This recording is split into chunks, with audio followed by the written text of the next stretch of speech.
তিনটা ফুড়ির ফটো আমি লাগাইছি। এই তিনটা সুগ্রিন তরে আপনারা বালা করে সিন রাখবা।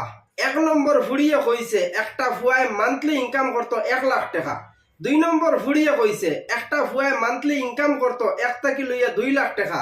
3 নম্বর ফুড়িয়ে কইছে একটা ফুয়ার মাসিক ইনকাম লাগবো 5 লাখ টাকা। এই তিনটা ফুড়িন তরে একটা মানুষে প্রশ্ন করলো যে একটা ফুয়ায় বিয়া শাদী করতে সময় মান্থলি ইনকাম কত টাকা করতে লাগবো একটা ফুয়ার। এই জিনিসখানে প্রশ্ন করা হয়েছিল এই তিনটা মেয়েরে।